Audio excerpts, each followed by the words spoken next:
시청자 여러분 안녕하십니까. 2교시가 됐습니다. 우리 학우 여러분들이 1교시 때 조금 전인 상담에 대해서 어떤 부분을 우리가 다루고 있는지에 대해서 좀 많이 인지하셨으리라 생각이 됩니다. 우리 그 전인치유 사역은 제가 원래 또 석사 과정에서 또 옛날에 또 선교 활동, 그리고 지금도 현재 하고 있는 선교 활동을 하다 보니까 선교와 이 치유 사역의 연관성을 안 가질 수가 없죠.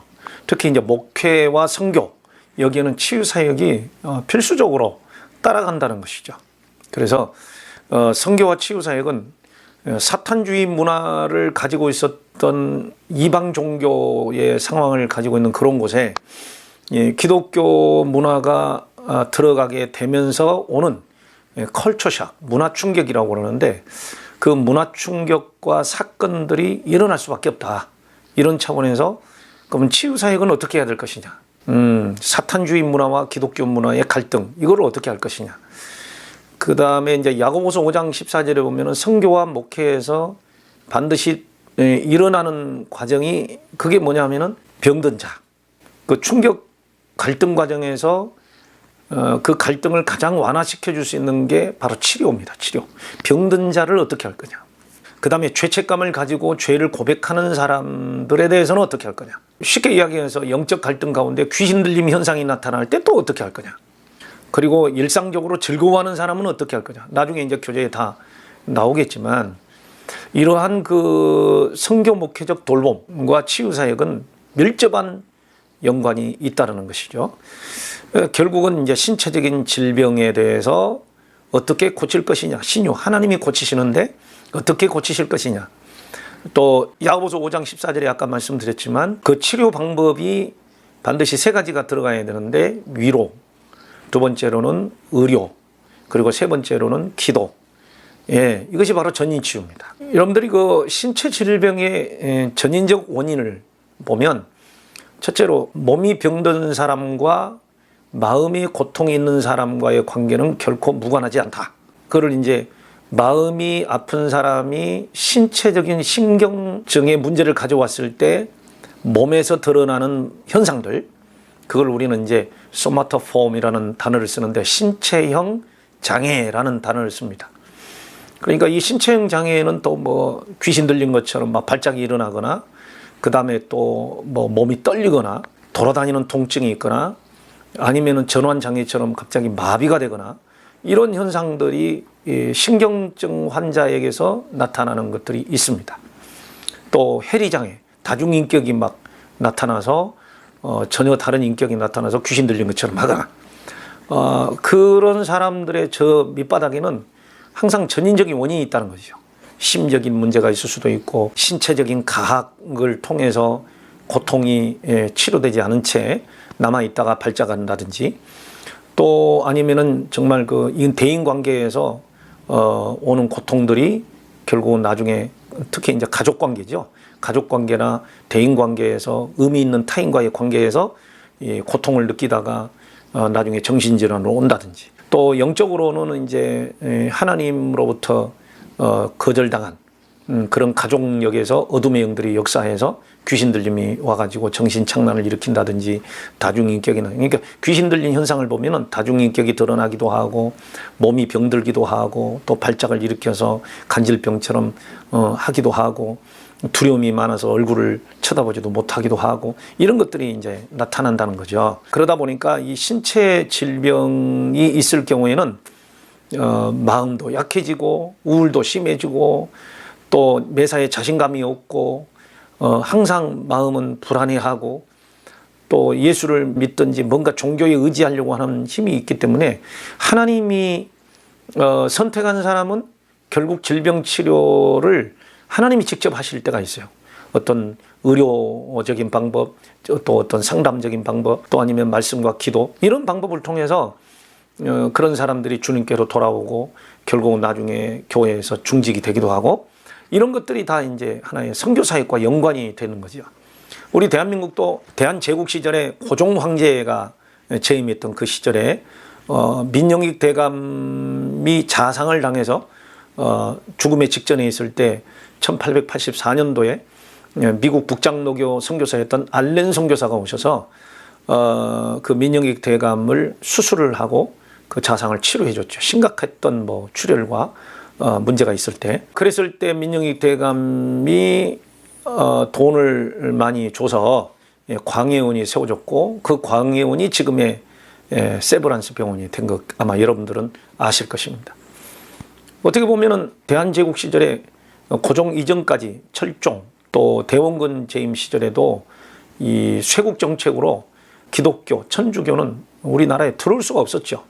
1866년도에 토마스 선교사님이 그 대동강에서 순교하신 이후로 기독교가 엄청난 핍박과 그리고 또한 이제 방해를 받았던 그런 시절이 있었는데 오히려 의료 선교를 통해서 자연스럽게 기독교가 들어오게 되고 1886년도에 드디어 장로교 목사님이신 언더우드 목사님, 감리교 목사님이신 아펜젤로 목사님 이런 분들이 오셔가지고 의료 선교뿐만 아니라 학원 선교 그러니까 학교를 세우고 또 교회를 세우고 그렇게 하면서 한국의 선교가 공식적으로 시작된 거죠.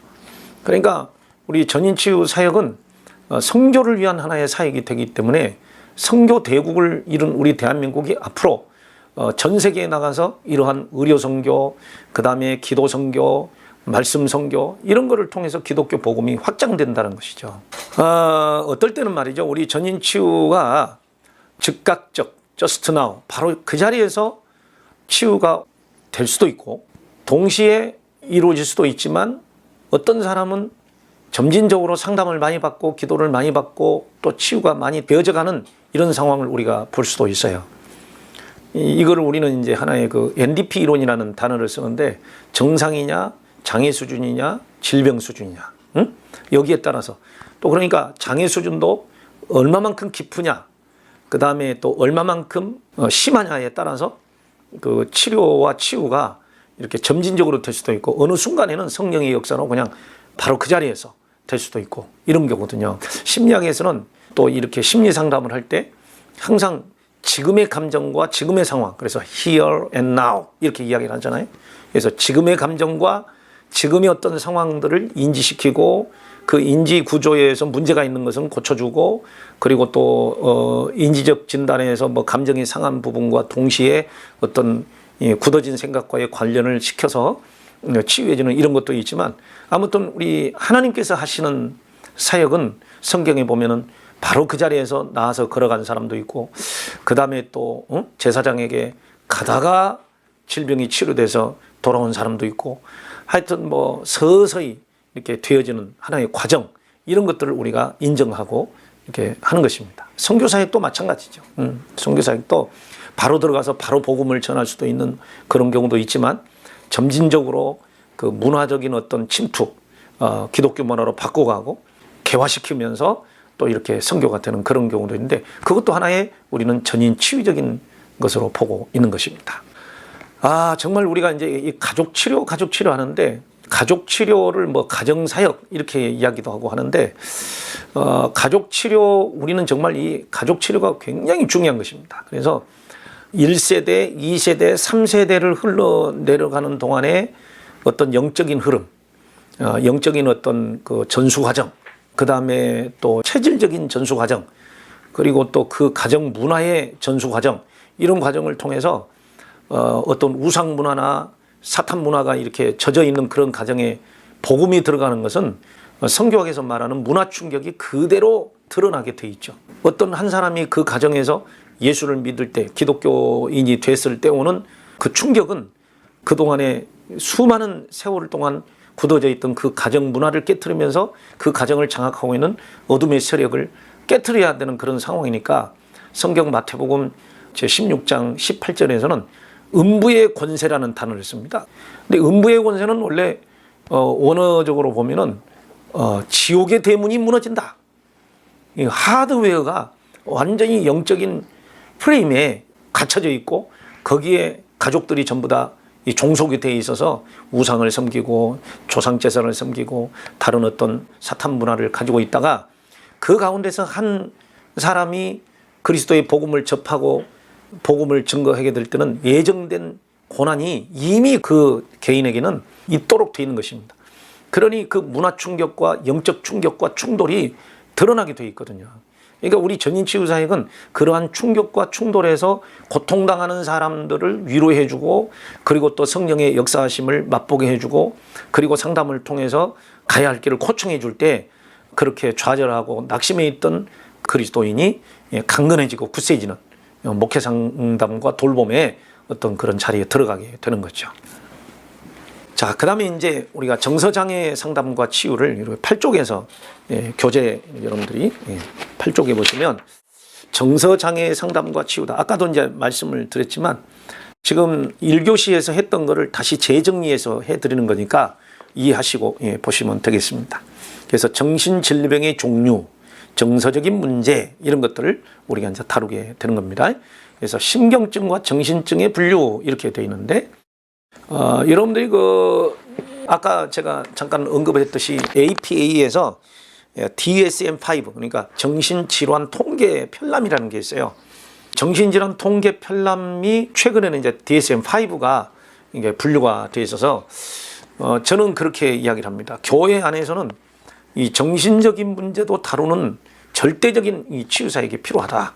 그래서 DSM-5 분류들도 교회 안에서 이루어져야 되고 거기에서 분류된 것을 치료해주는 역할을 교회에서도 해줘야 된다. 왜냐하면 예수를 믿으면서도 정신질환에 걸려서 정말 폐쇄병동에 가 있는 사람이 있고, 교회를 다니는 가정 가운데서도 참 신경질환으로 병원에 다니면서 우울증도 진단받고 약을 먹는 가운데 교회에 와서 예배를 드리는데 참 안타까운 모습들을 보일 때가 많거든요. 그래서 우리는 이거를 이루어져야 된다고 생각합니다. 그 다음에 이제 이 정서적인 장애 문제로 이상 성격이 생겼을 때, 그 이상 성격을 가진 사람이나 이상 심리를 가진 사람의 특징을 보면 조금 이제 은사적인 부분을 가지고 있는 찰스 크래프트라는 치유사역자는 상처가 많은 사람일수록 귀신 들림도 있다. 이렇게 이야기를 많이 하거든요. 그러니까 결국은 이상 심리를 가지고 있다, 또 정신질환을 가지고 있다 했을 때 그들의 그 핵심 기저에는 엄청난 불행감이 있습니다. 그래서 정신질환은 한마디로 이야기하면 엄청난 상처에서 도저히 감당이 안 되니까 정신분열로 가버린다. 다른 세상으로. 환청을 듣고 환상을 보기도 하고 딴 세상으로 가서 죽지 않는 거에 어떨 때는 감사하다. 아니면 자살했을 텐데. 그 다음에 신경질환은 도저히 이 몸의 신경이 그거를 처리할 힘이 없으니까 결국은 그 신경증적인 반응을 보이면서 어떤 우울증도 오고 편집증도 오고 강박증도 오고 또 신체형 장애도 오고 막 이런 것들이고, 또 성적 장애도 마찬가지죠. 성적 장애도 도무지 자기가 자기를 컨트롤할 수 없고 모든 사람들이 다 나를 힘들게 하는 사람이라고 생각을 하기 때문에 그 사람을 내가 방어하거나 먼저 공격하지 않으면 내가 죽든지 내가 문제가 생긴다라고 생각을 하니까 거기서 성격 장애가 온다. 이렇게 저는 생각을 하고 지금까지 임상 결과 그런 결론을 내릴 수밖에 없는 거죠. 그래서 이상 성격이나 이상 심리를 가지고 있는 사람을 보면은 악령의 역사일 수도 있고, 그리고 그 사람의 참 자존감은 굉장히 낮은 상태고, 그래서 낮은 자존감은 결국은 부정적 자아상, 수치심, 열등감 이걸 가져오게 돼 있어요. 그리고 그 사람은 항상 불안하더라. 자신의 삶에 대해서도 불안하고 정체성에 대해서도 불안한. 그리고 이 습관이 악습이 돼 있어요. 악습이 곧 습관화된 이런 것들이 있어서 고칠 수가 없는, 정말 많은 시간 동안을 훈련을 해야만 고칠 수 있는 그런 상태. 그리고 과도하게 이기주의, 자기애성 이런 것들이 있고, 그 다음에 어떤 외부로부터 오는 깊은 상처, 트라우마라고 그러는데 그 트라우마가 치료되지 않을 때 이러한 이상 성격들이 있다는 것을 발견하게 됩니다. 그래서 이 전인 상담과 치유 사역은 다시 말해서 정상적 성격으로의 회복을 시켜서 교회의 덕을 세우는 데 목표가 있습니다. 목적이 있습니다. 교회의 덕을 세운다. 우리가 그리스도인이 되면서 치유가 되는 것도 좋고 몸이 건강해지는 것도 좋고 가난에서 벗어나는 것도 좋은데, 그보다 더 좋은 것은 주님이 오시는 날에 요한계시록 16장 14절에 있는 것처럼 흰옷을 입은 사람이 되어 있는가, 성결한 사람이 되어 있는가. 모든 사람에게 피해를 끼치고 모든 사람에게 윤리적으로 고통을 주고 또 대인관계가 안 좋고 그리고 또 범죄하고 이런 일들이 드러나는 가운데 복음은 그만큼 약화되는 것이고 하나님의 어떤 그 성도를 부르신 목적, 신령한 곳으로, 그 다음에 성결한 곳으로, 그리고 예수님 닮은 모습으로 만들기 위해서 교회로 불러 모았는데 교회 내에서 10년, 20년을 신앙생활을 해도 전혀 변함이 없고 인격의 변함이 없어서 오히려 자기의 성만 높아지는 그런 사람이 된다면 복음이 얼마만큼 방해를 받고 약화가 되는지 여러분은 현 상황에 대해서도 알 수 있을 것입니다. 그래서 전인상담은 정상적 인격으로 회복시켜서 교회의 덕을 세운다. 아까도 제가 말씀을 드렸듯이 HRT 미니스트리, 힐링, 치유, 레스토레이션, 회복, 그리고 트랜스포메이션, 변화, 이 세 가지가 동시에 이루어지는 것이 우리 전인상담과 치유사역의 목적이 되는 것입니다. 자, 다시 한번 정리하자면 9페이지에 보면은 부적응의 치유, 사회환경 부적응의 치유. 여러분, 사회환경에 적응하지 못하는 이유 중에 하나가 무엇인지 아십니까? 그게 바로 회복 탄력성의 문제, 그리고 학습된 어떤 부정성, 그리고 상처, 이런 것들이 오게 되죠. 그래서 사회 부정의 원인이 문제는 가족의 역기능에서 시작되더라. 여러분, 뭐니 해도 이 가정에서 어떻게 성장했느냐에 따라서, 물론 이제 타고난 선천적 성격을 바로 우리는 기질이라고 그래요. 기질, 템퍼레이트. 이 기질인데, 기질은 아버지를 닮든 어머니를 닮든 다혈질이든 점액질이든 우울질이든 담즙질이든 이런 각자의 기질이 있어요. 근데 그 기질에는 장단점이 있습니다. 왜 단점이 나오는 줄 아십니까? 성장 과정에서 학습된 문제들이 발생을 하게 되면 장점보다는 단점이 발달이 됩니다. 그래서 결국은 인격장애가 됩니다. 항상 적당한 것이 필요한데 적당하지를 못합니다. 창의적인 것이 필요한데 창의적이지를 못합니다. 인간관계에서도 당당하고 사랑스러운 관계로 가야 되는데 그게 안 된다는 거죠. 예수님이 자라실 때 세 가지 특징이 있죠. 전인적 성장. 첫째가 뭡니까? 키가 자라며, 누가복음 2장에서는 예수님이 자라실 때 키가 자라면서 동시에 지혜가 자라고, 그러면서 동시에 모든 사람에게 사랑스러워져 가더라.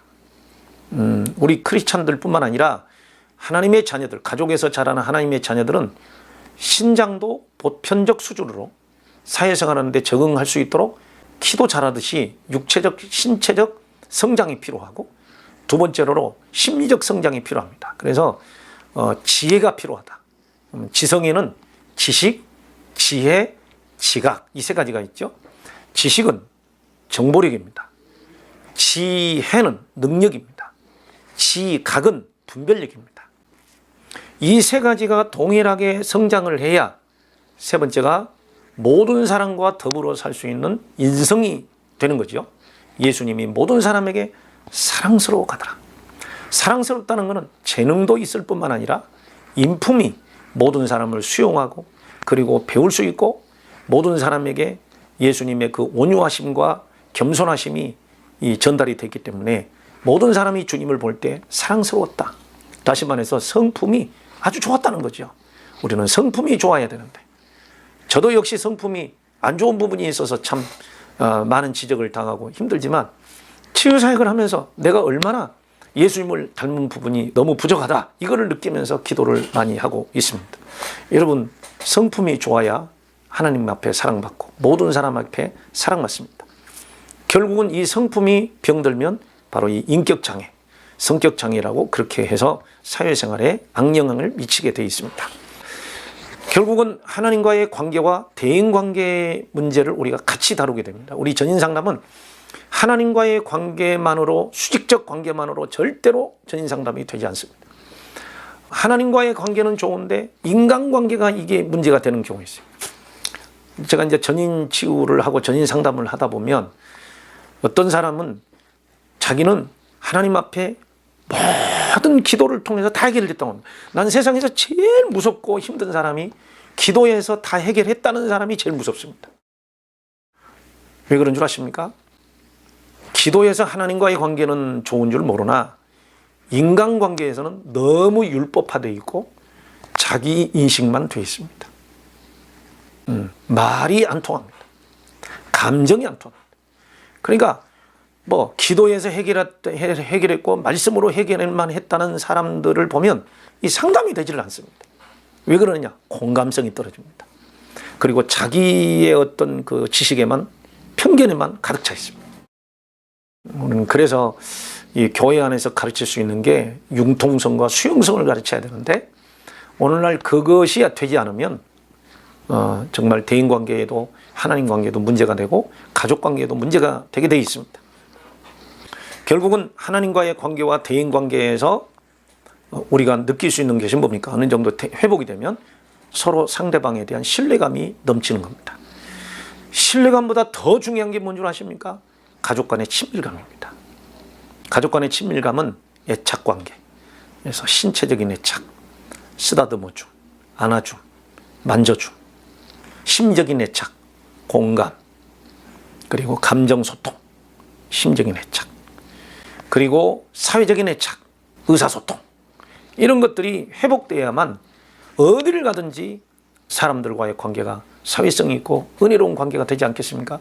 우리 전인치유와 상담이 마지막 결론은 바로 하나님과의 의사소통, 감정소통, 대인관계의 감정소통과 의사소통을 같이 가게 하는 것입니다.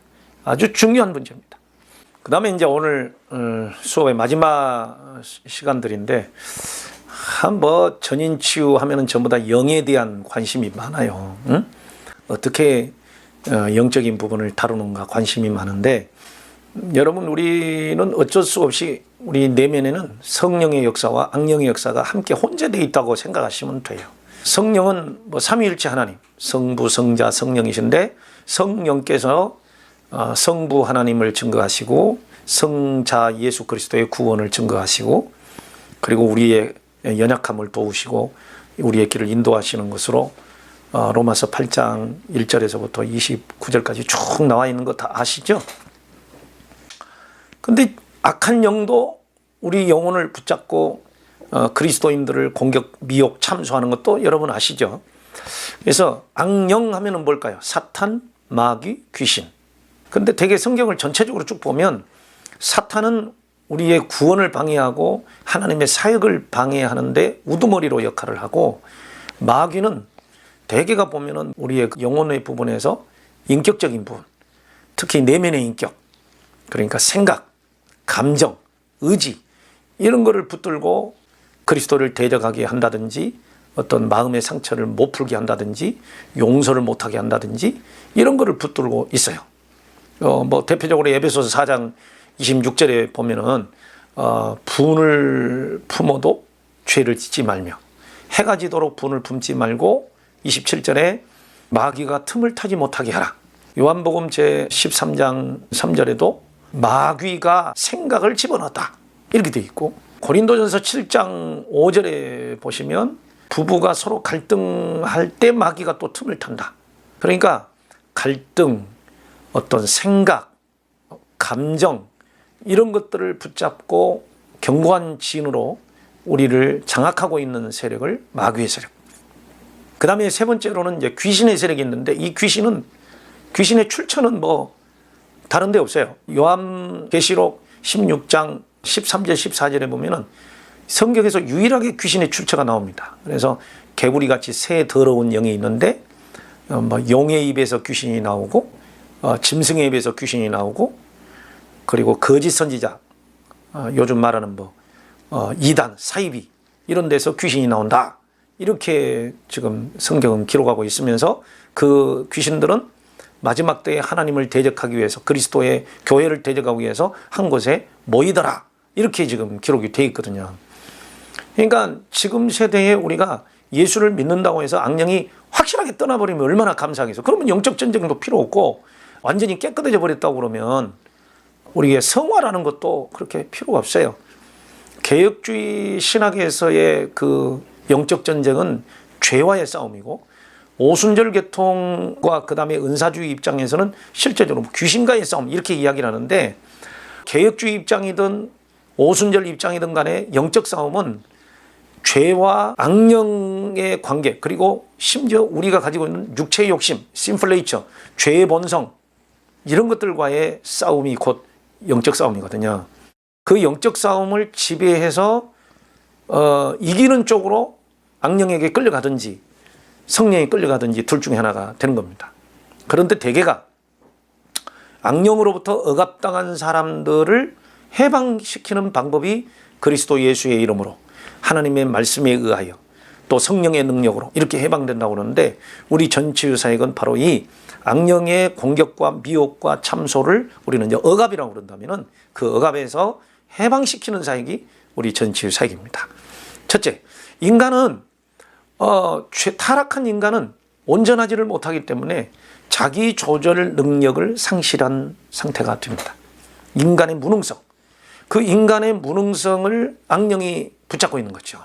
그 다음에 그 역기능적 상태, 역기능 가정, 역기능 가정은 지난 2교시 때도 말씀드렸죠. 지난주에 2교시 때도 말씀을 드렸지만, 의사소통이 안 되고 감정소통이 안 되고 중독이 있고 아버지 가정이, 그리고 학대가 있고 방치 유기가 있고 이러한 전인적인 학대가 있는 가정, 의사소통이 안 되는 가정, 또 영적 역기능, 예수 믿지 않는 가정, 이런 가정을 전인적인 역기능 가정인데, 그 역기능 상태에서 몸과 마음이 영향을 받아서 병든 상태, 이런 상태를 또 우리는 악령에게 억압당했다, 이렇게까지 우리는 말할 수 있는 것이죠. 그래서 조금 아까 말씀드렸지만 심플레이처, 죄의 속성, 죄의 본성, 인간은 죄성을 가지고 있습니다. 그 죄성이 뭐냐? 자기애적 욕심, 나밖에 모르고 나를 사랑하고, 디모데후서 3장에서 말한 것처럼 자기 배만 사랑하고 쾌락 사랑하기를 하나님 사랑하는 것보다 더하고, 사랑이 식어지고 부모를 배역하고, 이런 것들이 다 자기애적 욕심에서 나오는 것들입니다. 로마서 제1장 29절에서부터도 이러한 자기애적 욕심으로 인한 윤리적 문제를 전부 다 말하고 있지 않습니까? 자, 그러다 보니까 이러한 심적인 질병과 고통에서도 사망의 준한 암질환이 걸렸다든가, 정신분열에 걸렸다든가, 또 우울증에 걸려서 무기력이 왔다든가, 이럴 때 우리는 또 이제 전인치유에서는 그것이 어떤 심적인 문제도 될 수 있지만 악한 영이 우리로 하여금 선을 행하지 못하게 하는 그런 경우도 있고, 어떤 질병을 가져다 줄 수도 있고, 또 행동장애는 주로 이제 아동기 때 일어나는 것들은요, T장애, 뚜레장애, 그 다음에 ADHD, 그러죠? AD는 뭐 여러분이 아시다시피 주의력 결핍증, 그 다음에 HD는 하이퍼 액티브 디소더라고 해가지고 과잉 행동장애, 이러한 그 행동장애의 이것들이 전부 다 이제 불안과 뭐 상처를 통해서 오는데, 이러한 상처들을 주로 누구 안에서 받느냐? 엮이는 가정에서 역사하는 어둠의 영들이 또 영향을 줄 수도 있다. 그래서 하나님의 자녀들을 참 힘들게 하고 다음 세대를 준비하지 못하게 하는 이런 것들로 우리가 생각을 할 수 있다는 거죠. 자, 이러한 역기능의 뒤에는 항상 하나님의 자녀들과 하나님의 백성들과 또 그리스도를 믿는 가족들을 언제든지 무너뜨리고 참소하고, 그리고 하나님으로부터 떠나게 하려고 하는 그러한 어둠의 세력이 있다고 생각하고, 우리 전인치유 사역은 그 영적 싸움에서 승리하도록 이끌어주고, 또 축사도 해주고, 또 위로도 해주고, 상처를 치료해주는 이런 것들이 필요하다는 겁니다. 자, 그러면 전치유에 대해서 한번 정리해 볼까요? 첫째, 전인치유는 뭐냐? 전인적 상담을 한다. 그 사람이 어떤 문제를 가지고 있으면 심적인 문제만 있다, 이렇게 말하지 않고 심적인 문제, 그렇게 질문을 할 때 마음이 어떻게 아프십니까? 물어보고, 혹시 지금 가지고 있는 질병은 없습니까? 하나님과의 관계는 지금 어떻다고 생각하십니까? 영적인 문제가 있다면 어떤 것입니까? 이렇게 질문하고 상담하고, 그리고 두 번째로는 가족 관계는 어떻습니까? 이렇게 또 물어보고, 그 다음에 전적 치유로 들어갑니다. 이 전인적 치유는 의료 치유도 될 수 있고, 다시 말해서 야고보서 5장 14절에 있는 기름을 바르며를 어떤 뭐 칼빈이 말한 것처럼 성령의 어떤 임재하심을 기대한다, 이런 뜻도 있지만, 그때 당시에 뭐 기름을 바른다는 거는 올리브유거든요. 그때 당시에 올리브유, 그 다음에 포도주, 그리고 무화과 나무의 그 찐이 있지 않습니까? 이런 것들은 다 항생, 항염, 그리고 소독, 그리고 피부 재생, 이런 것들을 다 역하기 때문에 다 길을 다니다 보면은 샌들을 신고 다니다 보니까 발에 난 상처 이런 것들을 통해서 또 감염 이렇게 되기 때문에 그때 당시 최고의 약품은 바로 이 포도주와 올리브유입니다. 그러니까 기름을 바른다는 것은 의료도 될 수 있다. 그래서 전적 치유는 감정을 먼저 치유하게 하고 영적 싸움을 하게 한다. 마지막으로 결국은 우리 전치유는 아까 했던 것처럼 트랜스포메이션, 변화를 필요로 합니다. 주님 오시는 날까지 성화와 인내를 위해서 경건훈련을 하는 것이 우리 전인치유 사역입니다. 이 치유 사역에서 여러분들은 지금 어느 부분까지 몇 프로 정도 되어 있는지 한번 생각해 보시고 다음처럼 한번 우리 기도할 수 있었으면 좋겠어요. 여러분들 가지고 계신 교재 제 17쪽에 보시면 영적 문제에 대한 치유 기도가 있어요. 아버지 하나님, 저는 제 안에 어둠의 세력이 끊임없이 미혹하고 공격하고 영적 성장을 방해하고 있음을 지금 깨닫습니다. 악령은 먼 데 있는 것이 아니라 작정된 구원 속에 있는 우리 안에서 역사하여 약한 것들을 이용하여 죄를 짓게 하거나 두려움을 주어서 사수를 행하게 하거나 영적 성장을 방해하거나 인간관계를 파괴하여 신앙생활을 방해하거나 육체를 병들게 하거나 정신적 질병을 가져오기도 한다는 것을 알게 되었습니다. 아직도 저희 가족 가운데는 우상을 섬기거나 사수를 행하여 악령의 손에서 벗어나지 못하고 있는 가운데 영적 충돌이 있음을 고백합니다. 주님, 저를 직면하여 주셔서 진단하시고 약한 나를 새롭게 하사 복음의 도구, 즉 구원사역의 도구로 쓰임받게 하여 주시옵소서. 예수님의 이름으로 기도하나이다. 아멘.